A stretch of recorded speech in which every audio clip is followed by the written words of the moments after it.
마가복음 16장입니다. 17절에서 18절 말씀 제가 봉독하겠습니다. 이렇게 제 말씀을 봉독할 때에 여러분 모두가 하나님에 대한 음성을 들으시기를 기원합니다. 믿는 자들에게는 이런 표적이 따르리니 또 그들이 내 이름으로 귀신을 쫓아내며 새 방언을 말하며 뱀을 집어 올리며 무슨 독을 마실지라도 해를 받지 아니하며 병든 사람에게 손을 얹은 듯 나으리라 하시더라. 아멘. 영국의 유명한 설교가 있죠. 그리고 영국이 영적으로 침체되었을 때 큰 부흥을 일으켰던 찰스 벌전이라고 하는 유명한 목사님이 있습니다. 이분이 전국으로 다니면서 집회를 인도하고 또 많은 영혼들을 주께로 인도하는 그런 여정에 있다가 보니까 자기 교회 성도들을 돌아보는 시간이 그렇게 흔치 않았습니다. 어느 날 자기 교회 성도 한 분이 병약해서 곧 임종을 할 것 같습니다. 목사님 가능하시면 신방을 한번 가시면 좋겠다 하고 갔어요. 가서 그 집에 들어가는데 유독 목사님 눈에 띄는 조그마한 액자가 하나 있었어요. 그래서 그 액자를 자세히 이렇게 읽고 예배를 다 드리고 나서 스펄전 목사님이 자기 성도에게 물었습니다. 목사님, 이 액자를 제가 잠깐 가지고 가도 되겠습니까? 목사님 필요하면 가져가세요. 그랬어요.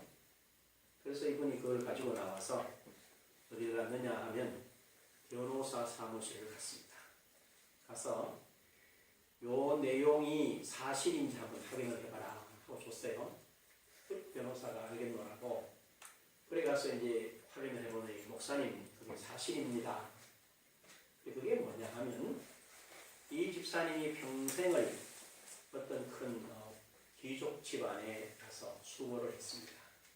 그런데 그 귀족 부인으로 있던 사람이 마지막으로 죽으면서 이분이 자기에게 헌신한 것이 너무 감사해서 거기다가 뭘 했나?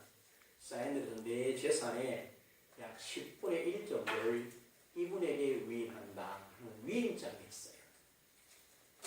그런데 이분은 그걸 받아가지고 이게 위임장인도 잘 모르고 그저 자기 주인에게서 받은 거라 해서 액자에 딱 넣어가지고 집에 딱 걸어놨어요.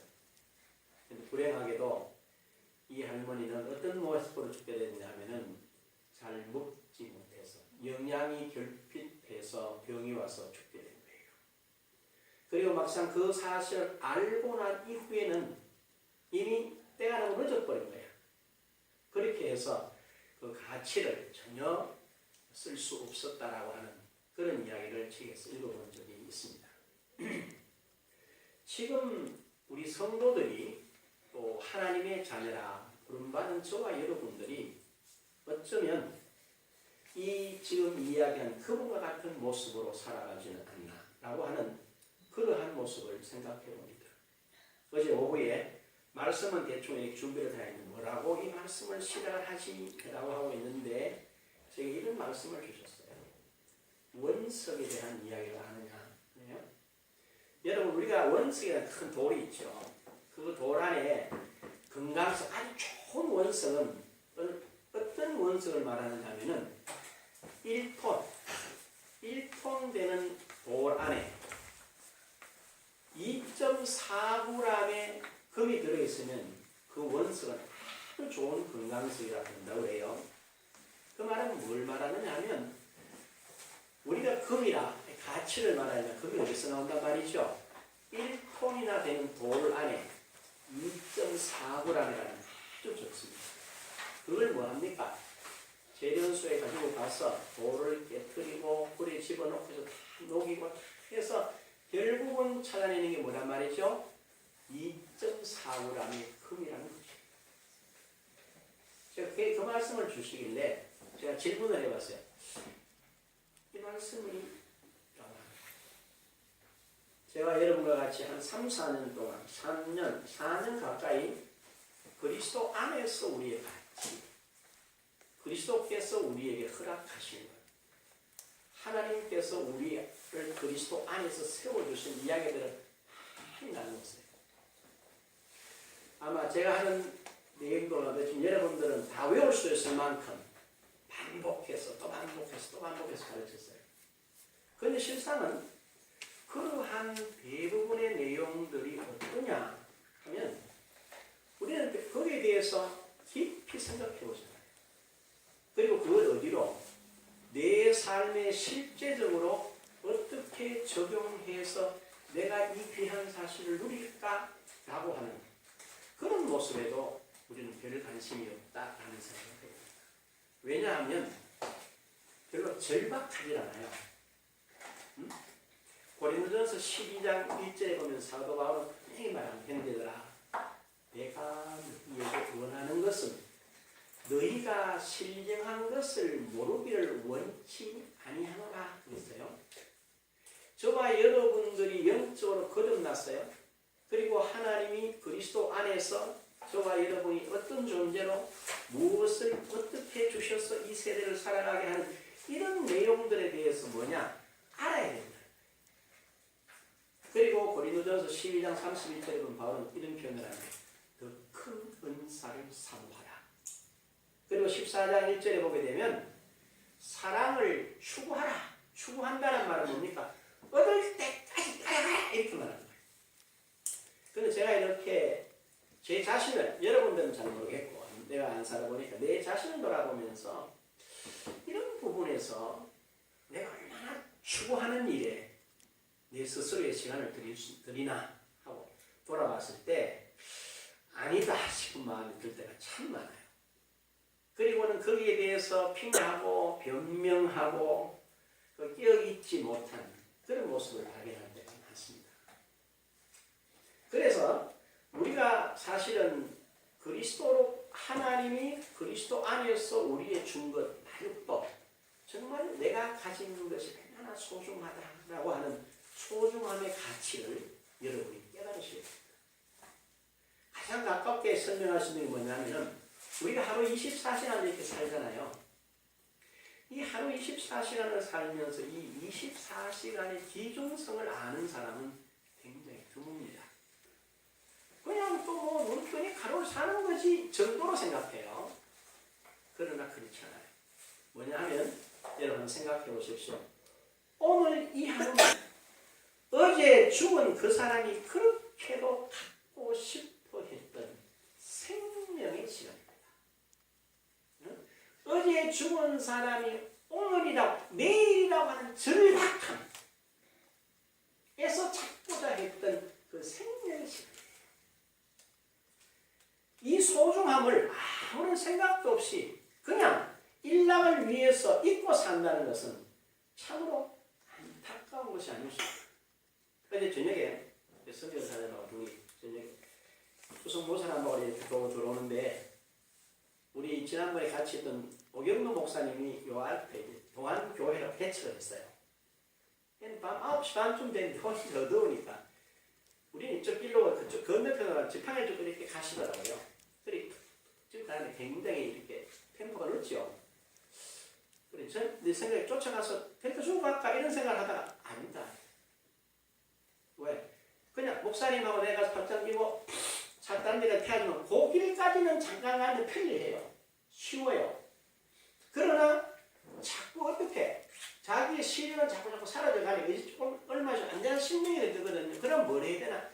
자기 것으로 열심히 노력해서 어떻게 짓고 어떻게 간다라고 하는 걸 깨달아서 자기가 자기 삶을 개척해 나가야 된다라는 생각이 순간적으로 탁 스치더라고요.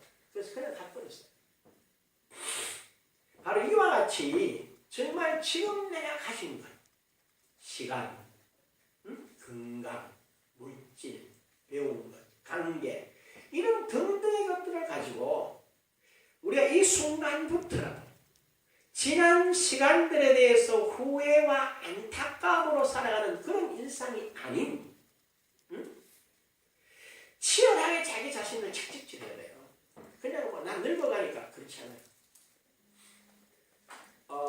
제가 보니 93세 된 할머니인데 얼마나 건강하게 사는데 깜짝 놀랐어요. 모습을 보면 한 70세 같아. 어떻게 가능합니까? 이랬더니 할머니 말씀이 재밌어요. 자기는 아침 6시에 일어나는데 일어나서 반드시 식사하시고 또 이렇게 운동하고 그 다음에 자기 계획이 있지, 삶의 계획. 그 계획을 따라서 사니까 자기는 너무 즐겁고 행복하대요. 이게 바로 뭘 말하느냐 하면 나는 안 돼. 그럼 우리 보통 그러잖아요. 아이고, 내가 조금만 더 젊었으면, 여러분 조금만 더 젊었으면 절대로 돌아올 수 없는 시간표예요. 그럼 언제? 지금 내가 가진 시간, 지금 내가 가진 건강, 내가 가진 재물, 내가 가진 시간, 이런 것들을 뭐 하는 거예요? 최대한 개발하고 거기에다가 계획을 맞추고 살아가면 저와 여러분의 삶은 전혀 다릅니다.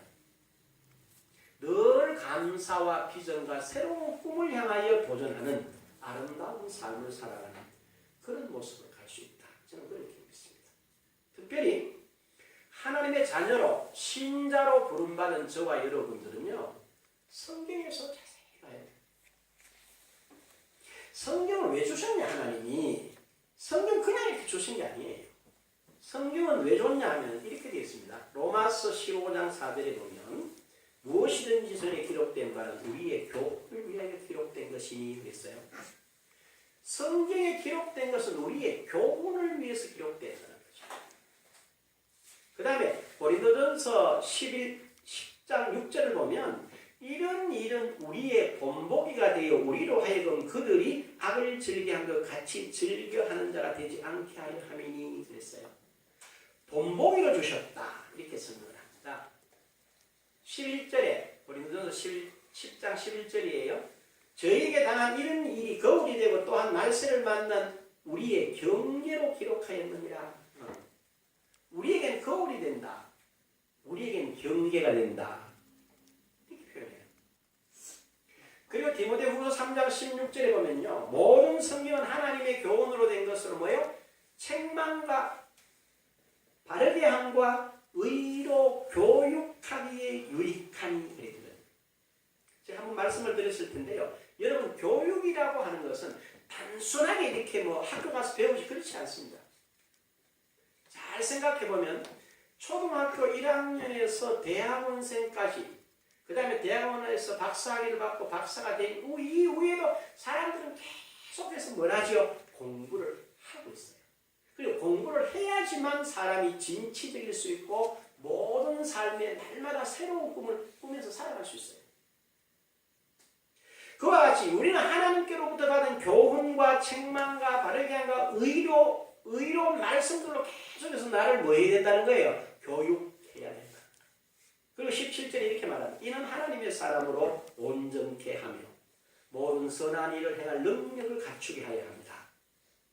그러니까 하나님은 저와 여러분들에게 뭘 원하시냐면 우리가 온전케 되기를 원해요. 그게 온전함에서 머무는 게 아니에요. 그래 뭐라? 모든 선한 일을 행할 능력까지도 우리가 갖추기를 원하시고 그 모든 내용들을 어디다가 성경 안에다 줬다는 거예요. 이런 가치를 여러분이 깨달으셔야 됩니다. 그러면서 로마서 6장 17절에 뭐라고 그러는지 아세요? 하나님께 감사하리로다. 너희가 본래는 죄의 종이들이 너희에게 전하여 준 바 교훈의 본을 마음으로 순종하여 교훈의 본을 마음으로 순종하여 죄로부터 해방되어 의에게 종이 되었느니라. 성경을 이래서 줬다는 거예요.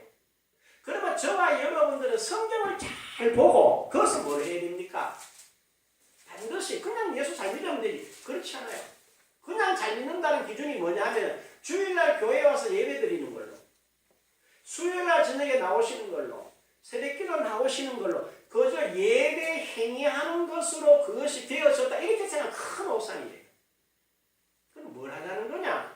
지금 말씀하신 대로 교훈으로 경계로 본으로 의로 유익해서 온전하고 온전한 일을 행할 능력같이 갖추게 하려고 주신, 그리고 이 교훈을 듣고 마음으로 믿어서 죄의 종에서 의의 종으로 옮겨진 저와 여러분들이 성경 가운데서 뭘 봐야 되느냐? 신자, 하나님의 자녀된 나는 누구인가?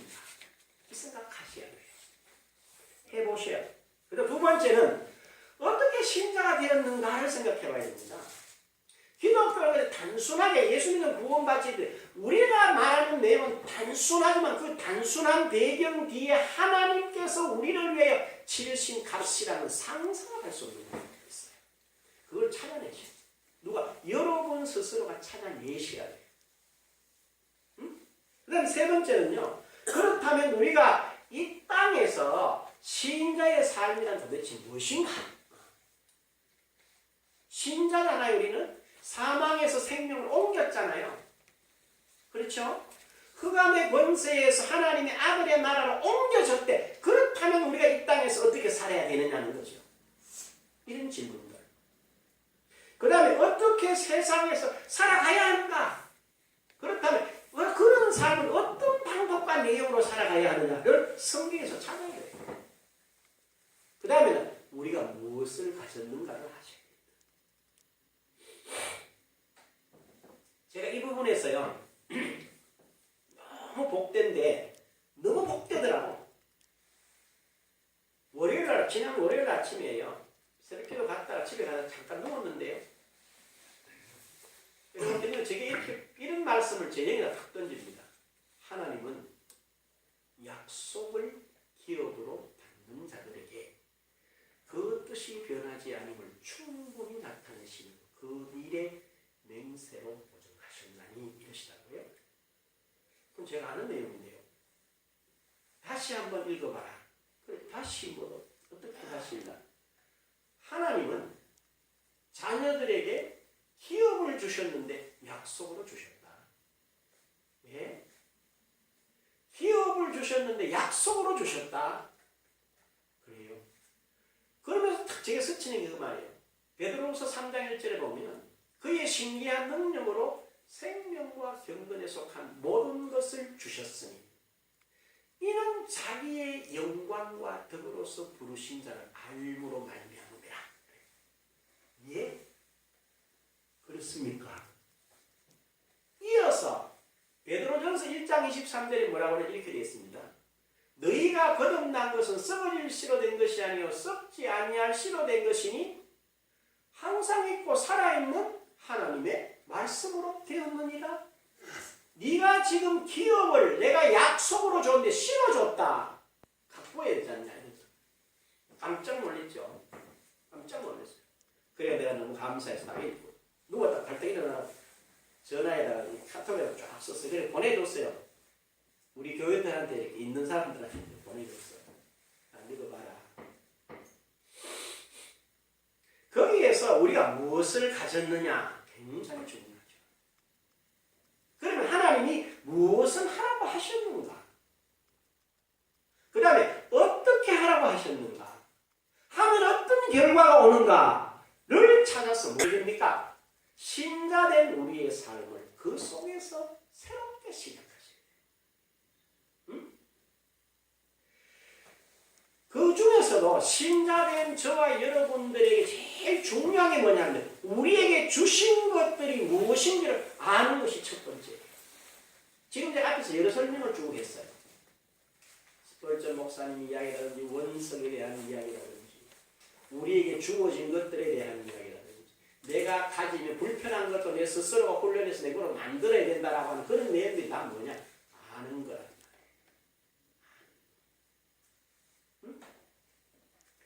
우리가 알아야 돼. 모르면 아무 짓도 못해.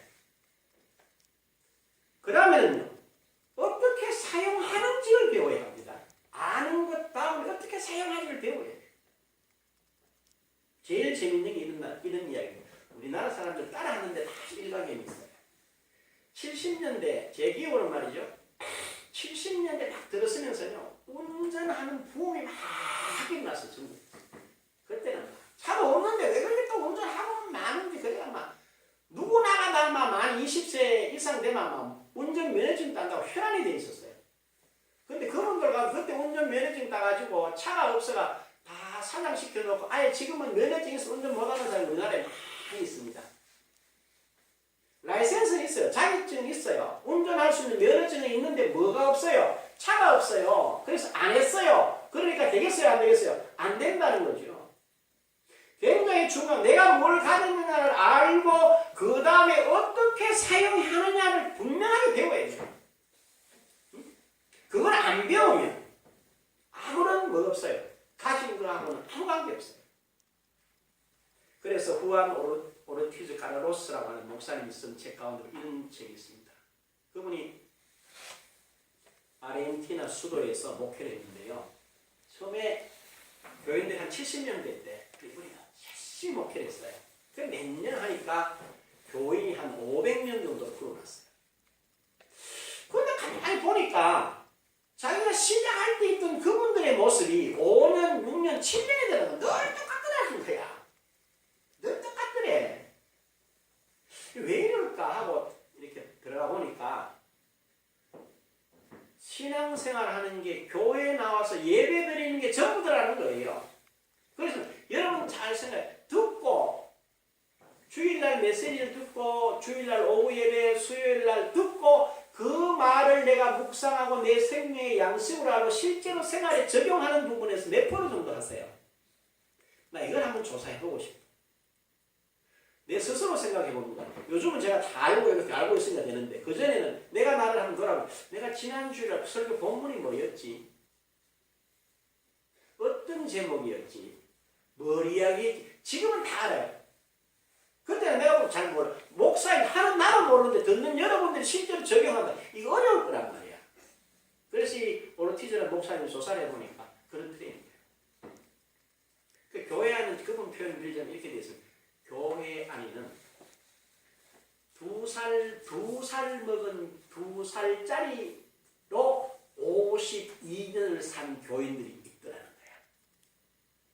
이해가 되세요? 2살로 52년을 산 교인들이 있더라는 거야. 그 다음에 6개월로 거의 평생을 산 교인들도 있더라는 거예요. 그 말은 뭘 말합니까? 우리가 고린도전서 읽어보면요. 분쟁, 다툼 이런 것들은 다 자기 중심 이건 다 어디서 나와? 어려서 나와요. 그렇게 돼 있죠. 영적인 부분이 어려서 그렇다는 거죠. 지금 교인들 이렇게 여러분 주변에 있는 우리 예수 믿는 사람 쭉 한번 돌아보십시오. 다 자기 중심이냐? 자기 중심. 자기 기분이나 자기 생각에 맞으면 굉장히 은혜를 받아요.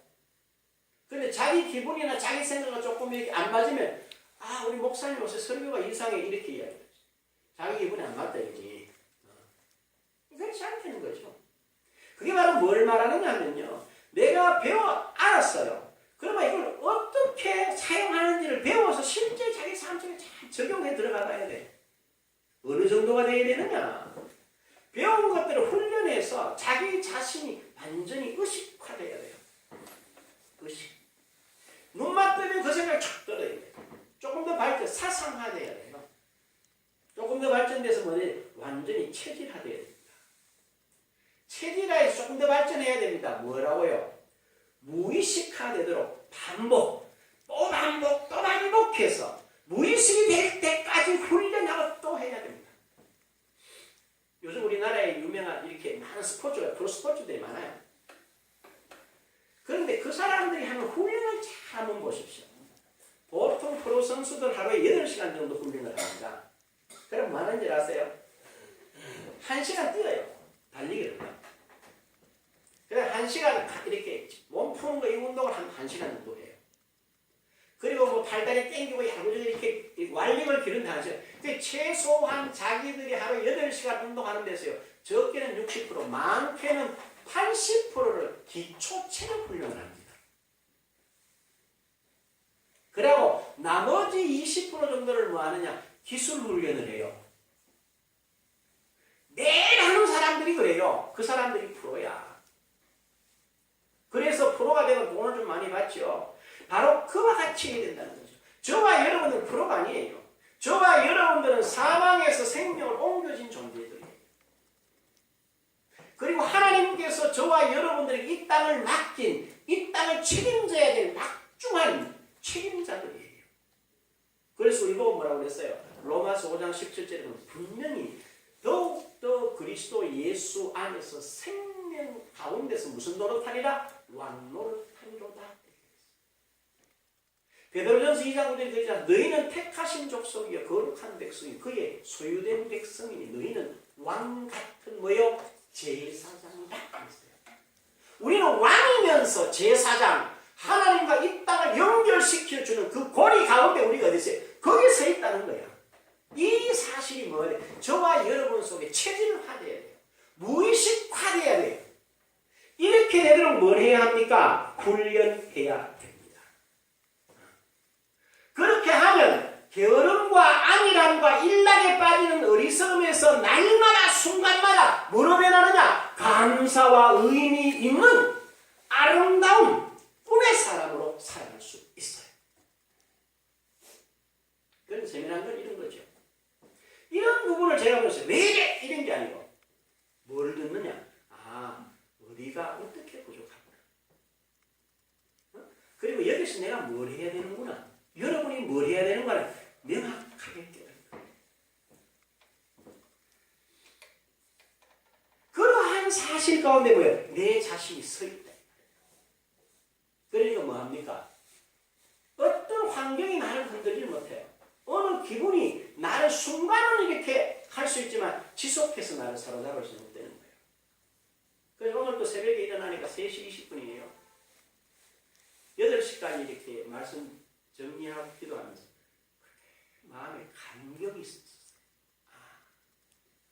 하나님이 나를 보시는구나. 나에게서 나를 보지 않아. 그리스도 안에서의 그 존귀함으로 나를 보시는구나. 이런 깊은 깨달음이 있었어요.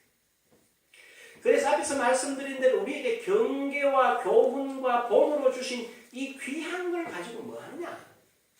우리 삶 속에 하나하나 훈련해 나가야 합니다. 아시겠어요? 그래서 오늘 본문을 보면요. 분명히 그들이 내 이름으로 이렇게 말씀하셨어요. 그들이 내 이름으로. 과연 주님께서 말씀하신 이 이름이 도대체 어떤 이름이냐? 하나님께서 왜 예수님에게 이름으로 이렇게 말하라 했을까? 이 구약에 좋은 모델이 있어요. 여러분 오늘 이렇게 우리가 고백과 감사에서 사무엘상 17장 45, 54절을 봤잖아요. 거기 보면 재미난 표현이 있어. 45절에 보면 다윗이 이렇게 말해요. 너는 칼과 창과 단창으로 나오구냐. 나는 만군의 하나님, 만군의 여호와 이스라엘 군대 하나님의 이름으로 이렇게 됩니다. 제가 전에 가만히 이 생각을 하는데요. 너무너무 놀라워요. 지금 이네들이 어디서 있느냐 하면 블레셋 군인들은 에베스 담밈이라고 하는 유다에게 속한 소고라고 하는 그 골짜기와 진을 치고 있어요. 그런데 반면에 이스라엘 백성들은 말이에요. 엘라 골짜기라는 데 진을 치고 있습니다. 그런데 그쪽에는 골리앗이라는 큰 거인이 나와서 도우니까 이스라엘을 끼가지고 있는데 소년 다윗이 뭐라고 그러냐 써서 이렇게 말합니다. 너는 칼과 단창으로 나왔지만 나는 만군의 하나님 여호와 이스라엘 군대의 하나님의 이름으로 나왔다 이렇게 말할 때 그 엘라 골짜기에 하나님의 충만한 영이 임하십니다. 우리 군에 가면 남자들 알아요. 총을 있잖아요. 총 거잖아요. 총을 쏘는데요. 달려가면 총을 한 발도 안 맞아. 딱 전자 가지고 호흡을 딱 멈추고 딱 때려야지 맞아요. 그러니 오늘 보면 이렇게 그거 보면 재밌어요. 그 말을 하고 다윗이 달려가면서 어디다가 주머니에서 돌을 하나 끄자마자 문 위에다 휙 하면 휙 던지는데 어떻게? 상대편 장수 이마에 돌이 맞고 떨어져야 되는데 뭐라 그래요?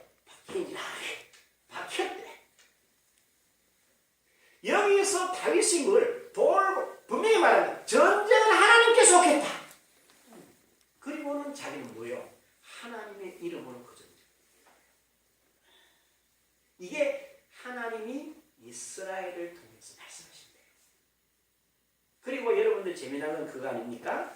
열왕기하서 5장 11절을 보면요.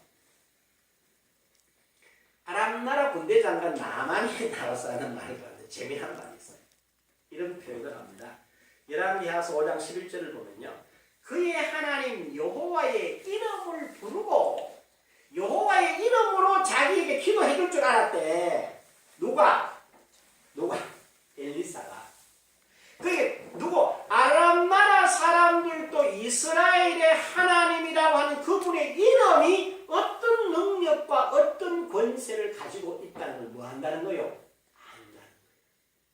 구약이 그랬어요. 그런데 바로 신약에서 예수님께서 이 말씀을 제자들에게 말씀하세요. 뭐라고 했나? 제자들을 예수님 대신에 내보내실 때에 내 이름으로 가서 내 이름으로 내 이름으로 가서 내 이름으로 귀신을 쫓아내고 병든 자를 고치고 죽은 자를 살려라. 그리고 거저 받았으니 거저 줘라. 이렇게. 그런데 여기서 잘 봐야 돼 우리가. 예수님께서 제자들에게 이 말씀을 할 때 시간이 어느 정도냐면 약 1년 반에서 2년 정도 제자들을 데리고 다니면서 가르친 걸 보여주셨어요. 몸소 보여준 거라. 그리고 예수님 뭐라고 그래? 귀신을 쫓아내요. 병든 자를 고쳐요. 죽은 자를 살려요. 오병이의 기적을 일으켜요. 물로 걸어요. 이런 것들 몸소 본 거라. 보고는 제자들에게 뭐라고 말씀하시냐 하니까 너희는 가서 뭐로? 내 이름으로 이렇게 해라는 거예요. 마치 뭐와 같아요? 이런 의미가 있어요. 여기 잘 보면 나와 함께 다니면서 본 것을 내 이름으로 행하라. 나는 이 말씀은 바로 이 말과 동일합니다. 잘 보세요. 마태복음 10장 40절에 너희를 영접하는 자는 나를 영접했고 나를 영접하는 자는 나 보내신 이를 영접했다 이렇게 말하잖아요. 그리고 주님께서 지금까지 와서 행하신 모든 일을 하나님이 보내서 했대. 그리고 너희가 내게서 보고 들은 대로 너희도 내가 가서 해내는 거야. 그래서 어떻게 됐어요? 실제로 이들이 나가서 대리자로서의 역할을 잘 합니다. 마치 뭐와 같아요? 나라의 대사를 파송하는 것과 같은 의미를 말씀하세요. 우리나라의 대통령이 필요하다. 국가적으로 필요하다 싶으면요. 그 부분에 맞는 사람을 대통령이 픽업해가지고 그 사람을 그 나라를 보냅니다. 근데 보낼 때 그 분야에서는 누구를 대표합니까? 나라를 대표합니다. 그래서 뭐라고 해요? 특사라고 해요. 특사. 대신한다. 이와 똑같은 역할을 말씀하는 거예요. 그리고 나서 70인들이 돌아와서 보고를 합니다. 뭐라고 보고를 하느냐 하면 누가복음 10장 17절에 보면 이렇게 보고를 합니다. 70인이 기뻐하며 돌아와 이르되 주여 주여 주의 이름이면 귀신들도 우리에게 항복하리이다 그랬어요. 18절에 예수께서 이르시되 사단이 하늘로부터 번개같이 떨어지는 걸 내가 보았노라 이렇게 말해요. 19절에 내가 너희에게 뱀과 전갈을 밟으며 원수의 모든 능력을 제할 권능을 주었으니 너희를 해칠 자가 결코 없으리라 그랬어요. 그래 맞지 내가 미리 봤다 라고 말하면서 그네들 인정해 줍니다. 우리 최근에 있었던 재미난 일이 그거 아니에요. 미국 대사 마크 길버트라는 사람이 강연장에 앉아있다가 기습을 받았어요. 우리는 사실 미국 대사 잘 몰라 누가 왔다 갔는지. 근데 이번에 사고가 났습니다. 그러니까 제일 먼저 누가 깜짝 놀랐어요? 응? 미국이 깜짝 놀라 오바마 대통령이 전화를 했어요. 그때 우리 대통령이 아마 다른 외국의 순방중인데 거기서 직접 전화를 한 거야. 오바마 대통령이 전화를 하고 이 길버트 대사한테 전화를 한 거야. 그래서 미안하다는 거야. 온 나라가 우리는 별로 감각이 없었는데 정치하는 사람들 긴장을 한 거죠. 왜? 미국 대사 별거 아닌 것 같이 알았는데 막상 문제가 탁 터져버려. 전체 미국을 확 쏠리니까 뭐요? 확 푼 거지. 그게 누구라는 거야? 그게 바로 대사. 대신한다. 그게 오늘 누구란 말입니까? 바로 저와 여러분도 그렇다는 거야. 그리고 이 사실이 말이죠. 제자들이 그렇게 해야 한 것이 제자들만 한 게 아니에요. 예수님 당시에도 이미 제자들이 아닌 사람들도 예수 이름으로 뭘 했어요? 이런 역할을 했다는 거예요. 마가복음 9장 38절에 이렇게 되어 있습니다. 요한이 예수께 여쭤 선생님 우리를 따르지 않는 어떤 자가 주의 이름으로 귀신을 내쫓는 걸 보고 우리를 따르지 아니하므로 금하였습니다. 아니 제자들에게만 이야기를 했는데 그렇죠? 보편적으로 일반인들이 보편화되어 있었다는 거죠. 이걸 여러분들 성경으로 눈여겨 잘 읽어봐야 돼요. 그리고 뭐라고 그러냐. 제자들은 실습 현장에 나가서 이런 것들 가지고 있으면 실패할 때도 있었어요. 성공만 한 게 아니야. 여러분이 아는 대로 마가복음 9장 17절 19절에 보면요. 귀신 들린 아이를 제자들이 데리고 간 제자들이 못 고쳤어요. 못 고친 이유가 뭐라고 그랬어요? 무리들의 불신과 제자들의 불신이었어요. 그렇게 지적하세요. 주님. 본문 말씀을 듣는 이 순간에도 사실은 제자들은 이 말이 무엇인지 정확히 모릅니다. 아세요? 응? 제가 오늘 하는 말 잘 들으셔야 돼요. 제자들이 예수 이름으로 내 이름으로 해 이 말을 행하기도 했고 실패도 했고 지금 부활하신 주님이 이야기하는데 이때도 잘 몰랐어. 이 부분에 대해서. 어떻게 했냐?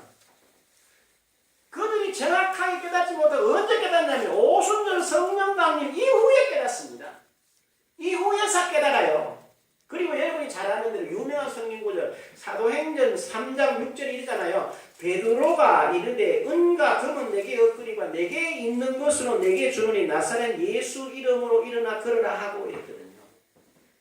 베드로 안에 예수 이름이 내 것이라고 자리 잡은 것이 하루아침이 됐겠어요? 응? 아니야. 하루아침이 된 게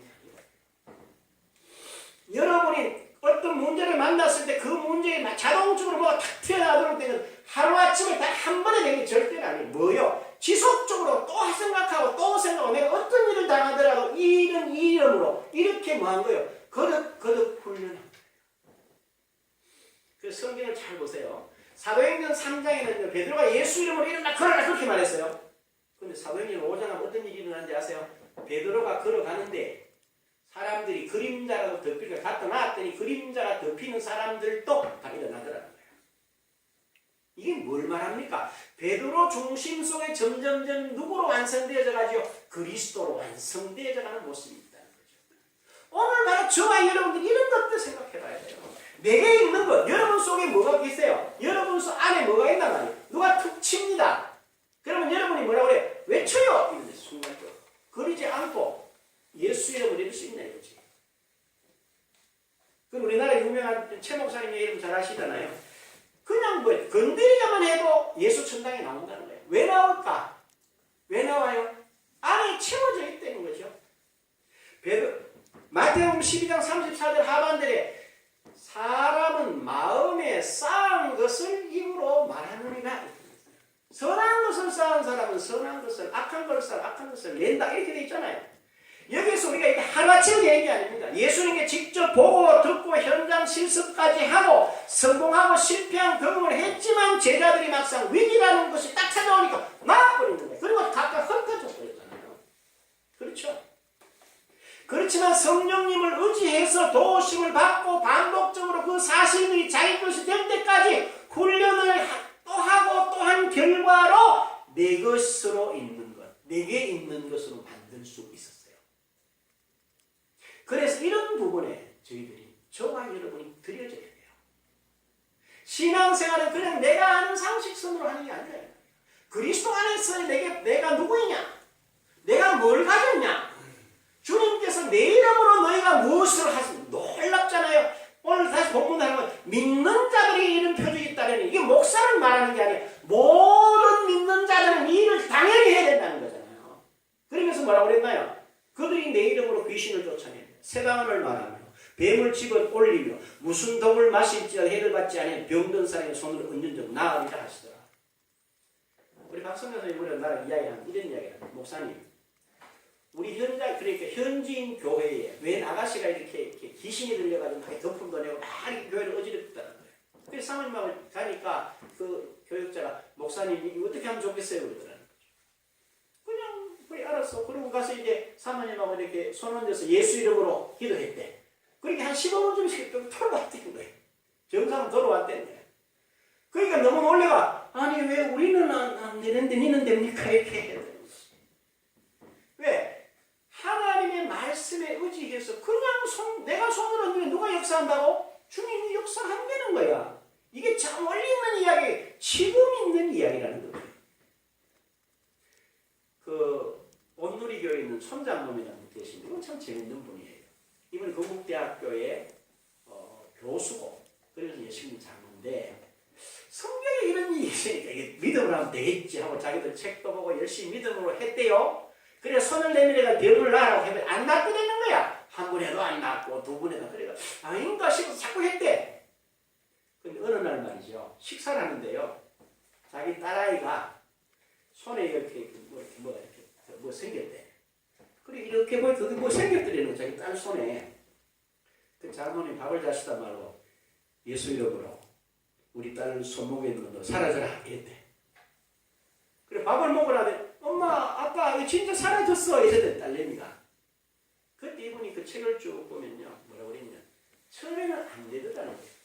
그런데 어느 순간에 말씀과 사모하는 영과 하나님의 영이 내게 충만히 임하니까 그 일이 너무나 자연스럽다. 그래서 장모도 지금 여러 교회들에게 불려가서 이 강의도 하고 이런 사역을 하고 계세요. 우리는 뭐냐? 저와 여러분들은 단순히 신자 아닙니다. 우리는 신자, 천자, 하나님의 자녀예요. 이 땅에 무너진 하나님의 나라를 실현시켜야 할 막중한 사명을 받았어요. 그래서 먼저 뭐합니까? 죽은 영혼들을 살립니다. 이 땅의 진정한 정의와 공평과 사랑을 따라서 골로새 3장 17절에 또 무엇을 하든지 말이나 일이나 다 주 예수 이름으로 하고 예수 이름 하나로 그분이 주신 그 최고의 권세를 가지고 이 땅에 하나님 나라를 건설하는 데 드려지고 그 누림 가운데 저와 여러분이 서야 합니다. 그 일을 위해서 이 말씀을 붙잡고 이 말씀을 여러분의 신비에 새기고 또 훈련해서 정말 저와 여러분이 가는 곳곳마다 하나님의 나라가 실현되어져 정의와 공평이 실현되어지는 일에 드려지는 저와 여러분 모두가 될 수 있기를 주의 이름으로 축원합니다. 귀하신 아버지 하나님 은총을 진심으로 감사드립니다. 저희를 사랑하시고 세워주셨는데 저희들이 이 내용들 들은 대로 나에게 잘 집중하고 그리고 하나님이 주신 이 내용을 하나하나 신비에 새겨서 범사에 예수의 마음에 이 축복들 누리게 하옵소서. 예수님의 이름으로 기도합니다. 아멘. 우리 다 일어나셔서 대기장 찬송 같이